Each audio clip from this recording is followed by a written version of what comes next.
assalamu alaikum bandiraɓe fulɓe on calminama goto fof inde mum e yettode mum weltare arde huccide mon plateau mon yonta hande mi salmini kala yeeɓiyanke émission mon kala yeeɓiyanke émission kala guiɗo émission yonta hande mi salmini moɓe galle ɓe technicien ɓe e invité jamen ɗi hade mi woɗɗude noon mi hokka konngol yen yaadiɓe am ɓe calmodira e bandiraɓe ɓe so diwi ɗon kadi mi hokka konngol ngol invité jamen hande Diary mi salminima assalamu alaikum madame Diary mi salminima nene mi salmini kala jeeɓowo Ayaw Pindi TV mi salmini kadi invité ji amen mo mbiyama kadi bisimilla moon e technicien ji ɗi kadi e ardiɗo galle o salminama a jarama weltanama Salma borom Malfaji borom Mauritanie a salminama assalamtu aleykum mawladu Mauritanie assalamtu aleykum mawladu Sénégal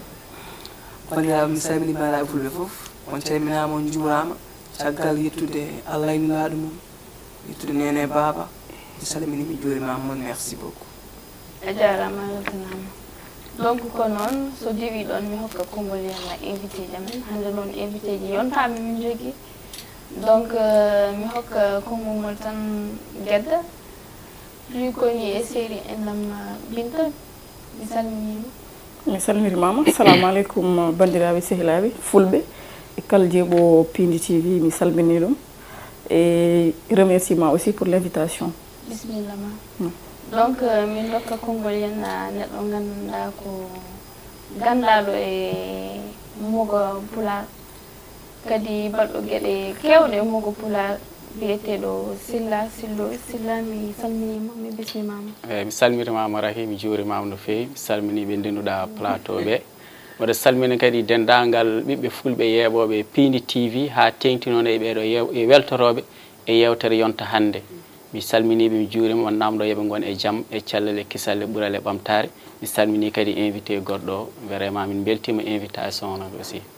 a jarama bisimilla ma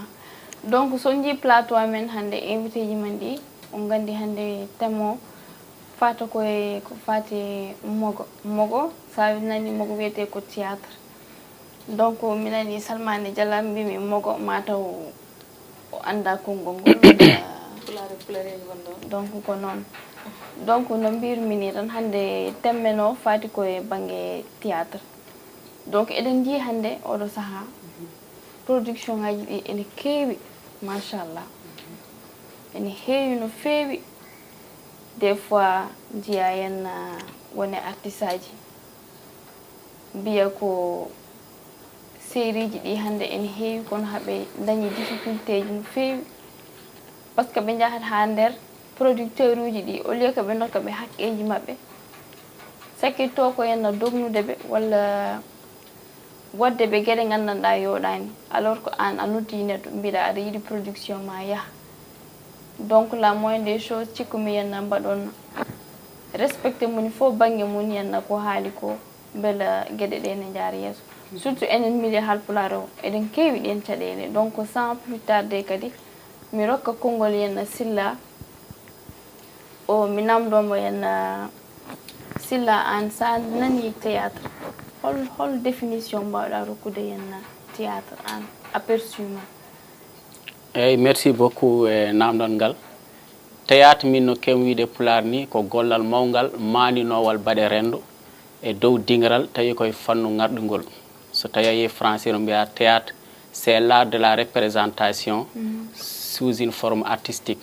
walla mbiya aussi c'est la reproduction de la vie sur une scène sous une forme artistique et esthétique ko ɗum woni théâtre machallah donc an a ɓooye henna théâtre donc an aɗa jogui hen expérience no fewi beela onon auparavant no guurdiranno ɗon théâtre ni e jamanu hande o est ce que ko même chose est ce que réalité ji ɗi ko même chose kadi est ce que public o ko même objectif walla même yidde o même aperçu o dañi e théâtre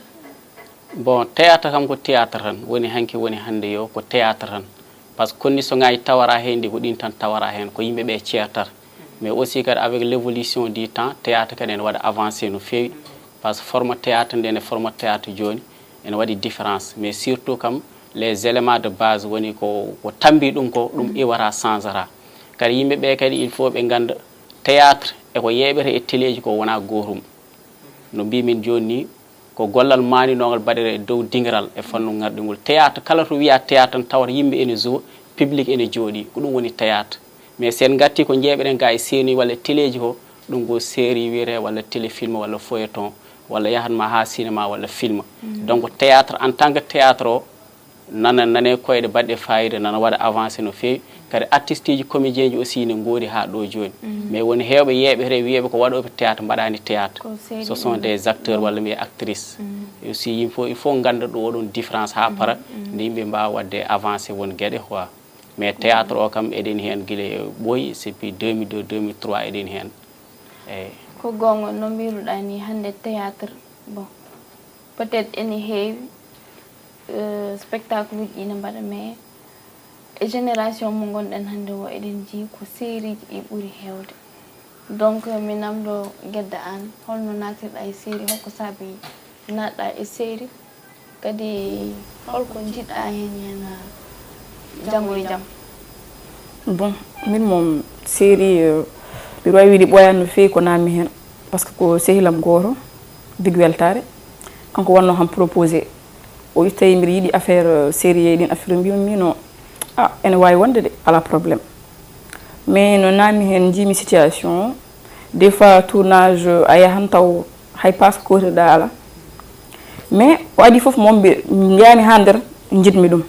wonti passion am après des fois je me dis hay so tawi mi yahan mbiɗa tourne jomumen joɓata hay batte par ce que ko yidde nde adi haw voilà mais série moom c'est quelque chose de très important par ce que ne findini yimɓe ko heewi aɗa yiiya hen ko réalité men ko jeyata e ko ɗum tan jimi hen ko gonga mais eɗen gandi hande oɗo jamanu bon mi wawa wadde généralisé mais en général ko ɓuuri hewde e série ji hande ɗi ɓe mbatta véhiculé henno objectif mo ɓe foti wadde véhiculé woni koɓe foti jangguinde yimɓe e série ji ɗi kadi rôle uji ɗi kadi hen e personnage uji ɗi en général ɓe ɓurta ardinde ko image que d' éducation an silla aɗa foti andude ko jinmi haalde ko hande en jii série ji ɓuuri wadde favorisé ko image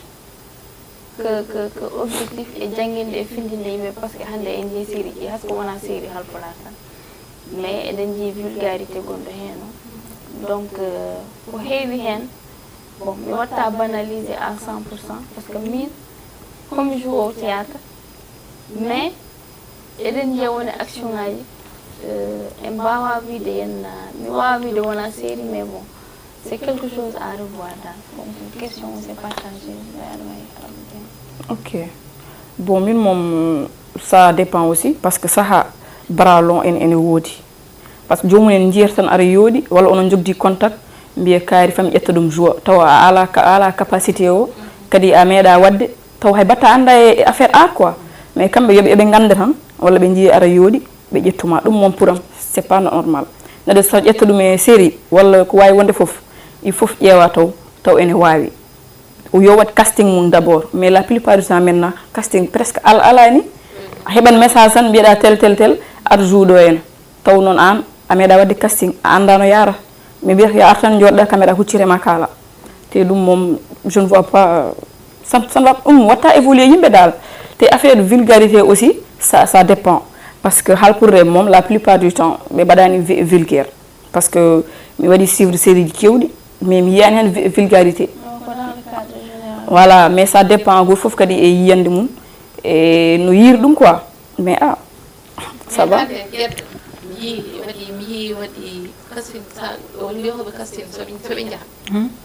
ɓomno ko waɗi sexy ɓe pewni to hankadi pour kamɓe ɓe cikkata sabu joni ko rek wi ko rek so ɓe natti wonde hebde neɗɗo ko ɗum ɗo ko woni hakkille mum eyi kamɓe dal ko visage ma tan ɓe ƴeewata ɓe forme ma ɗiɗon affaire kamɓe ganda aɗa wawi ɓe ganda a wawa ɓe garma ɓe ƴeftugol yama neeha e waɗi kasinagam ganda o hay ko batto wawa o nil hol bawɗo nena sarɗo on ɓe ƴettata ɗum sabu oɗo ɓe nder e sabu o ham sa ƴefti ɗum séri o mawno ɗum ɗo hen mawni mais so ala ɗum hakkille to wayno andude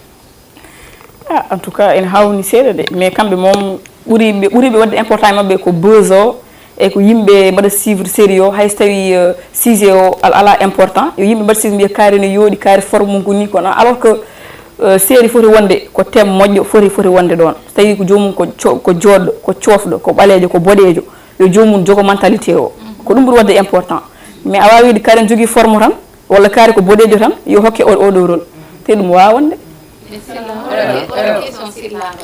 silla ko haade mo ummade gueɗe sabu ɓe waɗi hannde comme onon ardiɓe mawɓe ƴefton comme genre gueɗe en waɗanumen série hankkadi gueɗe après onon hankkadi yimɓe kamɓe ɓe natti ko gueɗe haalata ko ɓe natti heeɗa ɗum de mais ko comportement gueɗe ɗe cohli ɓe nodda silla fanɓe o silla nodda tottam numéro ɓooyo kanko min ko ɓooyo waɗi kam heen intéressé sa yimɓe yeeɓa ko ɓooyo tagi kam yeeɓa eyyi ɗum ɗon ɓe rende onon keeɓi kawuji kewɗi eyyi ko kalɗum ɗon ko probléme guuraɗo hannde e milieu audiovisuel sénégal surtout côté cinéma o quoi e série ɗi kadi nani hen no fewi woni en cadre général sénégal tan mais ɗon kam premier photo ko par rapport e dramaturge woni joom scénario par ce que sa windi scénario ma ene waɗi thème mo mbaɗɗa hen traité ene waɗi ɗon objectif mo joguiɗa e nder projet mo joguiɗa o soit projet o aɗani ko pour jangguinde walla pour wondide réalité société o ɗum kala ko société o yiiɗa watta ɗum hen oɗon o waɗi ɗum ko pour mission won mission mo jogui hen kadi o waɗi ɗum ko passion écriture makko yidde findinde yidde andinde goɗɗo nanɗa e noon kañum holko waɗata ko business waɗata production mo waɗata o yii hen ko tel argent o yii hen heɓde ko oɗo partenaire ɓeɗon noon ene waɗi ko kollataɓe hen mbawa arde woni affaire ɓonnugal ngal e mum langage o par ce que kadi aussi cinéma ko kadi mondo ko ɗon yarte cinéma ala barrière heddono an baɗowo mbiya min gonmi koye leydi sénégal min komi pullo wonko leñol ngol jaɓani wonko leydi ndi jaɓani jaɓa ɗum ɗon mais sen yeehi logique cinéma tan ala limite ala barrière sa waɗi proposé salma personnage o jaɓi personnage o juwi ɗum an responsable par ce que zuuɗa ko ɗum o foti zuude o holliti ɗum e yimɓe ɓe noon par rapport e compréhension men eno paamirte ɗum ɗon woni hunde ɓeɗe gongi kadi ne woni winɗo ɗon pour ɗum ɗon no mbiɗani bose kaari yooɗi hañum ƴeftu ɗum oɗon ardi hen tan kañum ko hoore makko ardi hen mission hoore makko ardi hen yo dañen hunde walla yo heeɓe waɗno no guedde yen ni oɗon so ari o rewnata ɗum lawol ligguey mo jiiɗa fof kadi en waɗi lowre ene waɗi artiste uji ɓe ko lowre gari hen gadda aye tan addanɗo men yo jeeyi tan ene waɗi producteur uji réalisateur uji ɓeɗo kañum yo jeeyi tan walla yo keeɓe hunde ɓen so gari hen noon ɗum woni ko bonnata ko mais wonɓe hen ko logique o mbaɗata kala ko casting o namdi ko ɗum ɗon mbaɗa ko namda he mbaɗata hay so yiɗi gona jinni ɗum ne kadi yimɓe ɓe nani milieu he il faut yimɓe ganda ɗum ɗon il faut yimɓe ganda ɗum ɗon fewnoɓe nani hen bonnoɓe nani hen min kam yino haalde hunde seeɗa tan sa nani théâtre mo il faut ngani ko won théâtre il faut ngani ko won film hande silla waɗa créé film mum ko yemi salma jinnami ko ngara zona kam oɗo rôle jimi tottimo ɗon maya zona ɗum ay ça fait ka artiste pour salo haydara an jour rôle ma tan ha timma c'est ça l'essentiel ay affaire o ko message wonɗa wadde lancé ko gonɗa fewdita he feewi tawa anda yimɓe sa nani ɗo kalta hoore yima oɗo rôle de moƴƴa walla nanga moƴƴa mais wona an ko film kala jour ɗum tan a paari hen ko ɓurtata après ka ɓorto aynem leñol men ngol ɗifi ma wasde famde ɗon kam ɓe paamani par ce que ɓe cikka tan an ko juuɗa ko ɗum gonɗa non c'est pas la même chose ɗum ɗo ko jeu rek ko partenage am tan mami ɓorni après je paari mi ɓorta mi yaha lawol am ewa kadi affaire o dal ko jimmi haalde hen ko tan ay neɗɗo ma jogoɗa fulla o métier ma ngal mbattangal jogo hen fulla yoɗa fayi ay théâtre ko métier ɓur noble haalis o ne wayi hay makka min wima noon sa rewi ɗum ha laaɓi tira waɗi ko poɗɗa wadde hen ko ala ɓurɗoma tiye an ko message poɗɗa waɗi ɓe lancé ka nulaɗo wonɗa ko jagui yimɓe par ce que affaire o respecte ɗum no feewi ha ko neɗɗo sa kadi woni ko passion ma an dangay demba jeex oto hul oto faay oto caggal hottuma hawle weccanagal hottu ɗum ha laaɓa respecta hoorema surtout ça il faut te respecter d'abord c'est ça merci min jiɗɗomi namdade ko par rapport e contrat ji ɗi an silla hande ka producteur kesso jiya guedda mbiyamo min de Gedda mboɗo jogii tel projet jinmi noon ko ngara jagga heen sabu hannde ko ngonmi koye wadde débuté ngonmi koye fuɗɗade ala fof ko jogiimi hen so tawi an aɗa wawi wadde engagé o ngara mballa kam ha projet o newo kala janngo kala ko dañɗen hen wona gartanma men donc Gedda jaɓa ara jeeye production o ha gasa janngo e jaam production o daña ko gandanɗa henna ko banggue notoriété e banggue financement e foof an silla pina jamfoɗa henna Gedda walla Gedda fina henna nana henna ko production o henna waɗi avancé gonga ni a hokkimo hunde mais Gedda kadi tina hoore mum wiye ko ma ɓeydana ɗum sababu nde henna production addi henna ko heewi peut être an o miijotoɗa ko janngo e jaam avancement walla deuxième saison walla projet goɗɗo ƴetta ɗum mbaɗa henna e projet gartoyo pour kanko janngo e jaam o naftoro hen mais peut être kanko o famirta noon ko on probléme beela cikkuɗa wona probléme contrat par ce que min série ji Haalpulaar ɗi mi sikkani haɓe mbaɗa contrat par ce que min cikkumi so tawi contrat no ɗen caɗele mbatta donc jinnomi ko namdade pourquoi production Haalpulaar ɗi ɓe mbatta noir sur blanc contrat ji gandanɗa janngo e jaam ɗin caɗele mbatta effectivement min kam ko gandumi ko eko jiimi ko milieu pulaar o mi yiyan ɗo tan mbaɗɗo contrat en tant que contrat liggey hakkude producteur et artiste ala ko heewi ko contrat moral tan woni kaala tan mi haala ɗum noon janngo e jaam neɗɗo o kala ko wela waɗata heen surtout noon tawi condition ngaji moon on mbaɗani condition ngaji prédéfini walla taw ko winda blanc sur noir sur papier so waɗino contrat tan contrat o waɗat prévoir janngo e jaam kala situation garɗo tawra o mbaɗi prévoir règle holɗum deglirton ɗum mais so woni ka kallo komi kallo so tawi wonno mbami tan min mbaɗa wawi wasde respectude konngolam janngo e jaam ɗum adda caɗele walla so yonti ko an nangu hen tan saabu Allah ni ɗum tagata e hey moment tournage an sa welama gantina kam sa welama ngara sa welama mbasa arde eɗen jii production ngaji kewɗi ene yiya ha nder kalo ko hono ɗum noon addata par ce que artiste o ene wawi o yiya goɗɗum ko ɓuuri ko woni ɗon ko o wiya min de ko liggoto jeymi ko kalis mi dañata ɗo haydara mi yahata dañami to haymi daña temps libre mi ara ga hen ɗum waɗat ɗum noon ko wasde jogade contrat yimɓeɓe kadi aussi il faut yimɓe eto yaade o ngal ɗon banggal hay sinno wona contrat pour yo kalis o hewde mais binden tan joɓata kam ko bus sappo joɓata kam de tel temps à tel temps cohlumami tournage probléme oɗon noon nane producteur uji ɗi ɓe mbiyat ma jogui tournage ɓe mbatta définir ma jogui tournage tan ara a anda hol mumma mo tournata a anda nombre de séquence ɗe joguiɗa a anda no combien de jours tournata ɗum ɗon ne kadi aussi so artiste o anda ɗum a tunni hande na jooɗi ma yeehi a lelima janggo e jaam on wawi dañde programme goɗɗo o yaaha noddama mbiya o wima moɗomi programme mbiya kaari bonni tournage am walla jooɗɗa ha janggo heddo 2 jours nodda janggo mbiya midde janggo mbaɗa yiɗi mi tuuna ɗum noon foof probléme maji ɗi min mbawi wadde évité holko adda ɗum yimɓe mbaɗa noir sur blanc waɗe contrat bindodiren cohlumami ko 2 semaines ɗi foof disposition oɗon gonata après production joɓanmami walla ko ni yara walla ko saabu walla ko ɗum foof kalden ɗum binden tawa janggo e jaam kala jamfiɗo hen so reeyi lawol ma dañ gonga mais ko wayni ko a meeɗa yiide gaare ceerde wonat tan duholi o yehroni haala o yahagani haala wadde il faut producteur uji ɗi bien vrai ko won moyen ɓe ngala ɗum mais yoɓe ƴeewa wadde formalisé ha won probléme aji wasa wonde hakkude mabɓe artiste uji ɗi eyyi no waɗi probléme producteur noon kadi waɗi probléme artiste uji comédien ji kadi aussi ayi neɗɗo sa filiri ka artiste a jogoto fulla ma e contrat ma mi jowata sans contrat te ko leydi ciñin tan avant tout ay ko jogoɗo ajande sibal wata coupam ay producteur ko jogoɗo ajande e ɗum ɗo ma o e série ma o ɗum ça te concerne ça ne me concerne pas moi par ce que min ko tellement kalduɗen tellement ɗum no yoɓata kam joɓa kam ya lawalam ciñinen ko leydi mi joua hami gayna noon totta kam haalisam je me dégage mais à part min ko mbaɗa ajande film am fof min haajam ala hen ala watta ko jiɓeɗa ko million ngaji noga je m'en fous min ko kalɗen ko ɗum tan mbatten racine mais jaafoɗa noon pardon mi kuppanima sa yi la plupart du temps hakkude ɓe mbatta signé contrat e zone oɓe c'est parce que la so ɓe mbima ko oɗo somme ɓe tottanma sa aɗa wawi arde joua ha para ɓe kokkuma somme wona moɓe mbima oui ton contrat to contrat ma woni mais a famani mbimi so tawi joni a signidade jomum contrat en wawi wiide ko 100 millions yoɓɓe ɓamma sa ari hokkuma 50 mais so tawi ko contrat tiñodiri ɗon bela a sikkani ko onon kadi jaabi en producteur uji ɗima toon saabu kane onone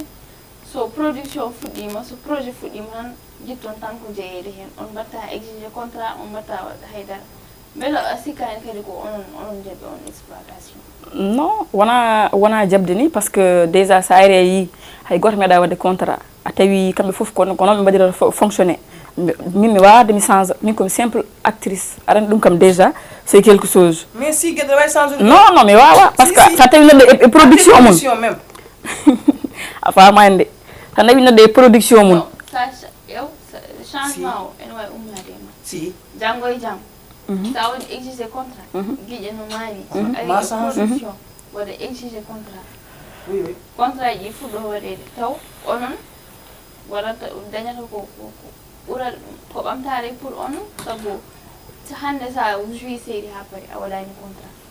producteur ari ñami kalisi haaji ma sa pottimo plainte hol preuve nawata non c'est vrai hay preuve goto mais min jimi ko la plupart du temps hay so tawi min ɗum meeɗa hebde mi mbiɗa nana wonenne mbiya kaari winimi armi suwon ɗum mais ko kalmi ho o jaɓani mi wimo contrat wimo ni o salima donc o ƴeewoyi neɗɗo ɗo goɗɗo par ce que eyi goɗɗo jaaɓi ɗum tagui noon ɗum pour wona weeɓani par ce que an a yiɗan wadde jomum wima ala yah ƴeewoya goɗɗo ara jaaɓa waɗ on place mum donc ɗum so yiɗi yo on jaab so yiɗi yo on jaab essentiel an haalama ko haallo o so woni arsaji fof ɓe gontino ɓodde wotere ɓe jaaɓi voilà comme hande min guedde salima wonde min jaari mbima sa yoɓi ham ɗum ɗa sa yoɓani kam yomi yaltu mi tourna ɗum ko haajuma an jaɓɓu ɗum ala emi haalama rek so ɓooyi gueddo o heɓata doole pour kan contrat sabu so ɓooyi wayi mi ɓe mbaɗa mo éliminé voilà hay so tawi aɗa jogui talent hay so tawi aɗa jogui talent talent ma ñifat no mbiyata ko an mataw a famani tati mais hay so tawi aɗa jogui talent aɗa foori talent ma ñifat par ce que wonen gratuitement ƴettinata image munen te an sa ari a wi waɗa imposé contrat walla tel somme a ñifat par ce que joni mbaɗama classé côté mbiyata ko o puyɗo ɓe mbiyata ko o anda hoore makko e mbay dokkude mo rôle mo gandanɗa voilà aya mbi abar ka c'est vrai an tan andi hoore ma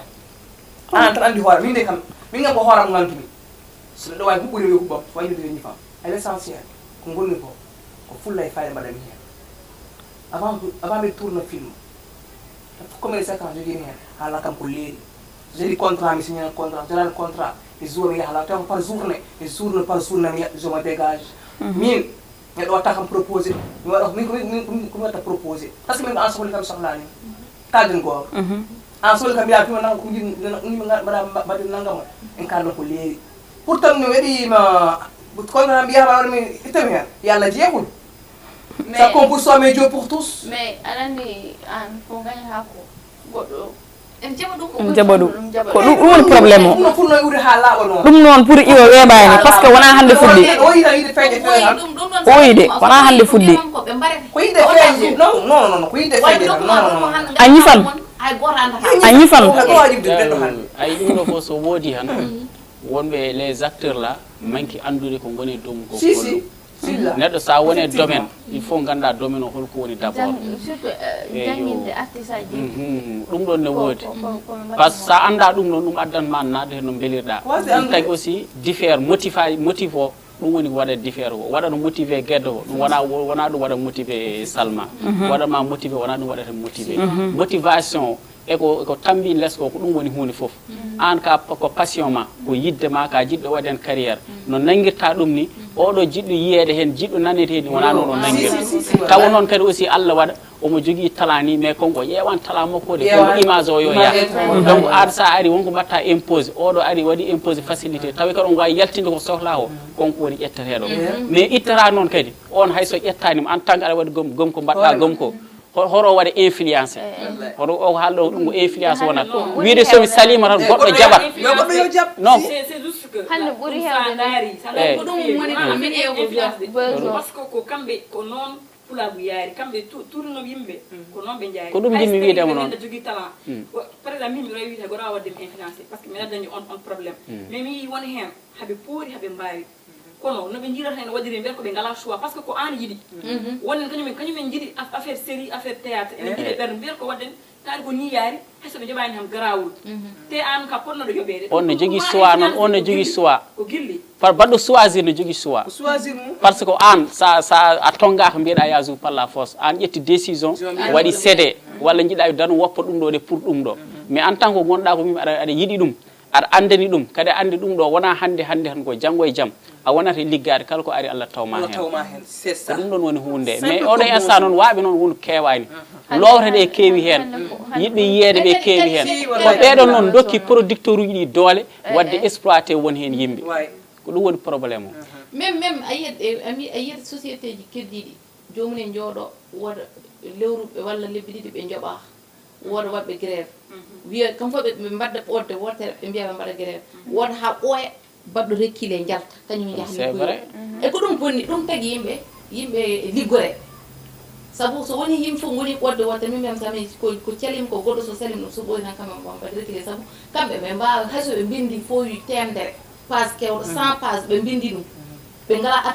artiste oɓe ɓe jaltinɗa ɗum sabu artiste o jotto ko image mum yalta kono haade ko image mum yaltat noon kañum foti wadde respecté hoore mum sabu hannde a ummima galle moon aɗa yiya aɗa joué yimɓe ne darma e télé e darma youtube wonta an aɗa ñaago banden mo nodɗa téléphone aɗa ñaago ɗum a watta han ɗon a watta neddam ɗon te jomum enen cikka an aɗa jigui ko gasata te ko Allah andi ko tan yoni eyyi kono kamɓe ɓe gandanta ɗum kadi hen sahay ko oɗo nane silla haali ɗum hen sahay kadi artiste ɗi jogo probléme mais min mbiyam probléme o foof ko wasde yoɓede sa ñami haalis janan avant janan ko mburuji ɗo mbaɗat ko sa ñami avant janan no ɗanta mais sa yi jomumen nodde tourna wima ala jomi ala ɗo probléme so waɗi hay batta yiyani c'est normal aussi de ɗon ko jeɗeɗa a suusa par ce que gonɗa ko kiri kono sa noddamaɗa ko ɗum sabu ka ñamde avant janan mais kon ko noon foti yarude ni heɗo silla yo joni a mbaɗen casting tan jiyami casting ma wono fewi jiya kam normal mbiya o colum ko wawi toddeɓe ɗum so hawren kalde prix dakkudirane prix a wi kam ustu ɓeydu a addi goɗɗo pour waɗama casting noon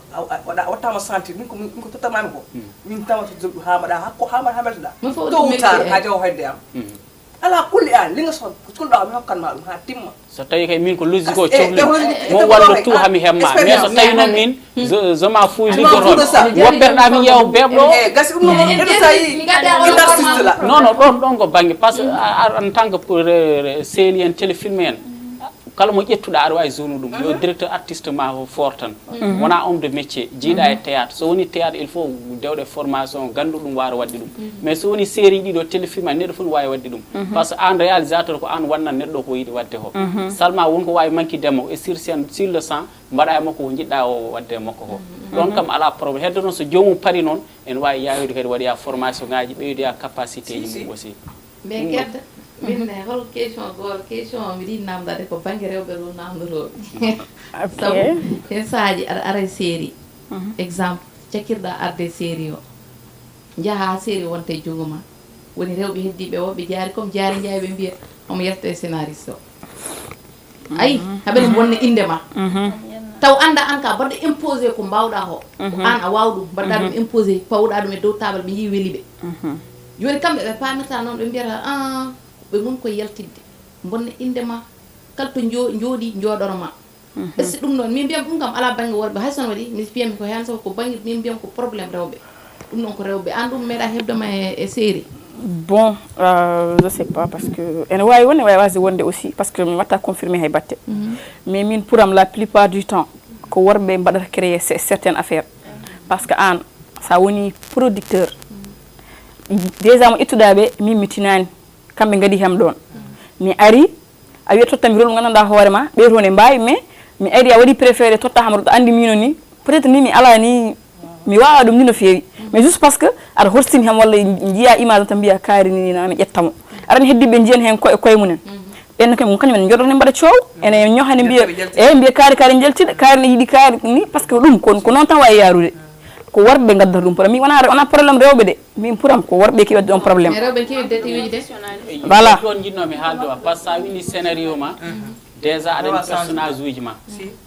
a wawi winde a windi scénario ma fuɗɗima tournage ma ha woɗɗoyi dernier minute neɗɗo ari o hefti a rôle principal ɗum noon so labdi ko an wadde a windan ko tatona tan mbatta walla improvisation ɗum ne kadi ko probléme nan ene woodi sa won waɗo gandan bindata imaginat tan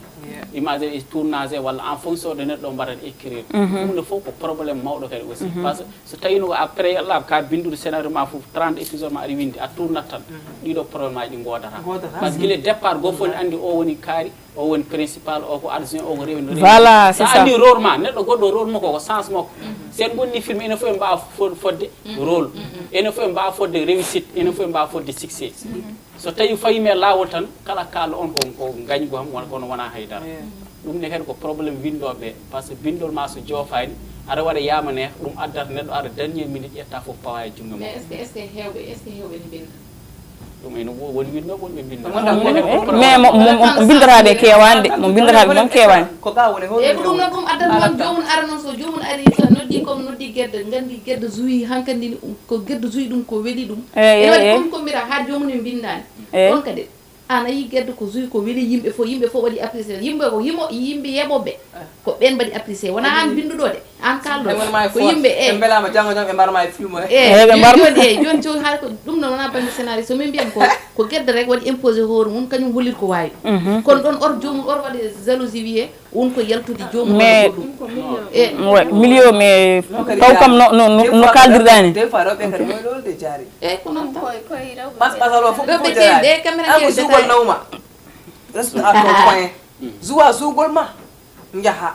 min def ɗum ɓurmi yiide hen ko ɗum waɗi sayɗa wiyede wattan ko taga wiyata ko silla wona silla wona gonga mais ande silla a woni en cas neɗɗo mawɗo e affaire uji he tammi ara min ɓasoyma wiide ko holko jiɗi mema kalden gonga ay liggey ma garɗa ko liggey ma liggoɗa jaaha hayso hunde kewoto ni wona ɗon ha jehen boowal so rewi lawol kono so wonti tan tawmo logguma caggal mbaɗa fonma arga ɗum holko yiɗi wiide natti liggey ene wawi wonde de mais sa daari kadi la plupart du temps c'est vrai que rewɓe ne mbaɗi fautif des fois mais min kam eko jiimi ko mbami comme ko tawami ko worɓe mbaɗata créé ɗum probléme ay par ce que sa woni dernière garɗo jomum a yiyan fawma dow heddiɓe te ɓattoma kadi kalto jaɓɓuyɓe yaay mettini so wi ɗum noon mettini wiyen ɓernol faari voilà omon hankadi wayata comme ko an goto woni toon debbo ni kalto joɗiɗa ara jooɗo kala waɗa ɗum dina arani haalama wanni wattini taw heddiɓe keɓani ɗum jomum ne holko mbiyata te ko kañumen gadima ɗon jiiya an gara junjon tan paweɗa dow jomum ne jiyan hen koye mumen c'est normal voilà c'est normal ɓe mbiya kaari eɗen jaltida hay so tawi on jaltidani de an indema laaɓata wiyete ko kaari en jaltide kaari taw harme jeeɗiɗi ɗum rento tan debbo anta rentoto c'est ça donc technicien ene mbiya euro yen yettima yen nayi gasde donc mi rokka yen konngol yen invité jamen ɗi rek waynodira e bandiraɓe tan gedda konngol ma cakitiɗo yen ɗiɗo kalis wondima en tout cas min moom pour am moom sa feliri joude série théâtre ko wawi wonde foof affaire cinéma tawi aɗa yiiɗi ko yiddema nanuma hen wori wi aɗa waɗa hakkille ma e kalis ha ɓurta par ce que sa ardini kalis o carrière ma yarata yesso mais so tawi noon a ardini yidde nde aɗa wawi kadi sa welama kalda e jomum ne mbiya ko contrat jiɗɗa ɗum aussi ne wona par ce que hunde foof ko kaldigal tawi jomum ko contrat jimmi mbadden jomum jaɓani haalde mon prix so jomum kadi wi wawa ƴeew ko wonma arrangé tawi aɗa ƴeewa bandiragal walla cehilagal ɗum ko an waɗi concerné par ce que yimɓe fof jiida min moom ko ɗum jiimi hen je sais pas nak mais aduna moom wona yimɓe fof goni honnête hay goto kadi waɗa alani parfait an kala to moƴƴuɗa goɗɗo neɗɗo ɗon boni donc mbam wi tan yimɓe gattata hakkillaji mumen ganda goto fof hakke mum par ce que tournugol weeɓani voilà c'est vrai que kamɓene heɓe keewi hen feere mais tourno kadi ne muuse mum gummoɗa galle mon gacca ɗoygol ma gacca liggueyaji ma gacca foof ma gara tourno neɗɗo guiɗo suuɓa ha jamma saɗa hoora hay passe ma timmata ɗum foof yooɗani eyyi mais taari ko noon Allah waɗiri aussi ça va on verra peut-être que ça va changer par le temps aussi eyyi mi salmini on ok silla anne konngol ma cakkitiɗo ko mbajotoɗa rek bandiraɓe ma hen collègue aji ma producteur uji ɗi eyyi on beltanama no feewi trio woni Raky woni Salma woni Diary on beltanama no feewi émission o ɓeyde tinnade jokkon golle en beltanima aussi guedde ɗe mbiyamo bon sens et bonne continuation aussi. Merci. Bon mbaɗa wiya encouragé artiste uji les vrais artistes kam ɓe passion waɗi animé ɓe yoɓe jogo patience par ce que kala ka ala patience mum a wara heɓde janggo résultat o kadi affaire de art surtout affaire de théâtre walla cinéma en a finata tan mbiya joni ya waɗa réussir aɗa wawi wadde 10 ans tawa aɗa waɗa galère ɗum ko investissement wiyete investissement taw ko ɓandu ma e temps ma e énergie ma janggo e jaam mbaɗa production goto ubba ko pertuɗa e 10 ans ko foof patience o noon woni foof woni rewɓe ɓe woni worɓe ɓe jogoɗe patience gandon koye mon gandon ko jiɗɗon gandon ko caliɗon producteur uji ɗi aussi mbaɗa feere ɓe ganda haqqe artiste uji ɗi producteur uji nanɗo oɗo saaha joni vraiment ene jogui moyen seeɗa ene mbawi tottude artiste uji haqqeji mumen totte haqqeji mumen artiste uji ha timma par ce que so wona artiste ko joguiɗa matériel ko foof scénario ma ko moƴƴi foof so artiste ala valeur o yaltata wadde aussi ononne kadi aussi hoto mbiye artiste uji ganda tan emin ndewa dow mabɓe ɗum ne heewi vraiment yo Allah wadde mbaylo hakkillaji mon ɗi mbaylo dynamisme o change ha moni fof wawa heɓde fodde mum e goɗɗo o par ce que c'est la famille moni fof ene sohla goɗɗo o vraiment artiste yo jogo patience ɓe nannodira koye mabɓe ɓe muñodira ɓe ballodira moni fof yiɗano goɗɗo ko yiɗani hoore mum ko diral ngal ene yaaji moni fof ene jogui hen sens ko ɗum woni ko mbiyannomi yo Allah waɗane en jaam waɗanami jaam vraiment on beltanama no fewi aussi Merci. ewa ko noon tan wonde artiste weeɓani sa firtiwti ka artiste jogo fulla ma e fayida ma je joue avec un contrat ça te concerne je joue pas avec le contrat ça te concerne mais min kam ko kalam hen ko ɓuuri raɓɓide haalam mi minen artiste ɓe kala ko ganduɗa nawa min yeeso yomin mbaɗ ɗum ha min jaaha yeeso c'est mieux dal c'est mieux wata tawi goto no funtuma la vie continue neɗɗo e goto yoɗa arsugo hay goto hande ko poɗɗa jande ko déjà Allah windi ɗum tan gasi ala kuuli an ka keɓo hay silla waɗa kam so silla wi kam change ɗum ɗo am pour nde mi jaɓanani ɗum ma goɗɗo sohlam banggue goɗɗo to ɓuuri ɗum ɗo neɗɗo hande neɗɗo salima hande jaggude 500 mille foti ade 1 million gari o yeeso ɗum ko Allah tan andi ça c'est essentiel dal jappere to bayi olof jaawiyata ko neɗɗo jogoro fulle e meccal ma ngal meccel ma neɗɗo jogo fulle danga ha tiiɗa ɗum ɗo jinmi ɗum ɗo woni vision am yahalen ha la demba jeex c'est ça l'essentiel e mi sammini nenam famal lamña on calminama on juuɗam kala ko fewi ɗo noon ko subahana wa taala ko bonɗo fof ko min noon no jarata oɗon jaafo c'est ça le problème a jarama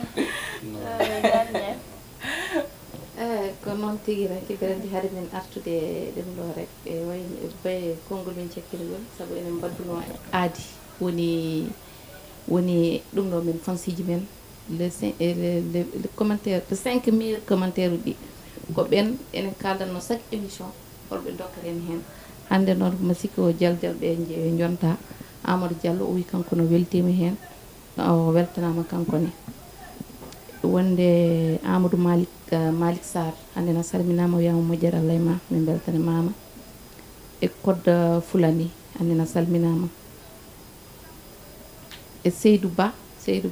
Bapulla a salminama juurama onon foof to gonɗon e gonirɗon min calmini on e Moussa Ba mi sikki hande ko dendiraɓe ɗiɗo tan gonɗo woni Ba e Diallo ko kamɓe gonɗo commentaire gon ko kamɓe ɗiɓe ɓerde mo fof yo goɗɗo min ɓurma wawde weltade émission min beltane on kala to mbawɗon wonde ene gonirɗon hande noon on jii ko Salma waɗanno affaire Mauritanie hande ko min wontimo remplaça saabu kanko o jaltuɗo o yalti xeet joni ko min natti ko yontande ko tour tan reyɗo ko korka si woni jeewo banum gorko debbo mo magama e liitama guila dow ha less ko kanko rewi ɗon woni yubbañam a wiyama si sawande kombo sawata gacce e ko heddi ho noon ko mbiyami ko rek ballodiren kadi mbasen fontodirde kadi minen rewɓe min ngala doole kadi heɓe jiiɗi yaltude haade min jiiɗi yaltude noon ko onon mawɓe tan on mbawi wallude minen saabu jiiya debbo yiiɗa tournude o ƴefta yaha soodoya comdi o haaliss mo he moyen ngaji mo yaltira sooda annene wat gore so produire ma jaari guitta hen hayso somo dokkama hayso nafatama mawo dañ geste joɗɗo e kadi ene onne kadi arsaji ɗi kadi mbaɗo kadi onne neɗɗo so wadde neɗɗo kadi o haalde mum oro firtu aade ko noon tan kadi mi weltini kadi hawrankoɓe foof mi salmini nenon Faty Ali Ndiaye e Mama Samba Ndiaye mbiyuma kadi daha yo Allah hokken daha duwawu jabaɗo e tawene kadi dahaji sabu ko mbiyata ko duwawu jabere hen toon beɗaɗo jabere kadi ko noon tan mbaɗa comprendre hande mi sikki mi wonani sabu ko ɗoygol woni e hoore min e haalde machi inchallah rabbi jarama jaari donc ko ɗum ɗo tan wonno émission men hannde temmen o ko banggue caɗele henna mogo henna halpular dañata henna banggue producteur uji ɗi e banggue acteur aji e actrice aji ɗi donc ko noon tan enen fof ndendi henna leñol ngol donc moni fof jaggat hen tan beela gueɗe ɗe yaara yesso ko ɗum ɗo min gaddanno on hannde donc min dokki on rendez-vous kadi ha dimanche prochaine inchallah so hawre welede Allah on jarama jammone moon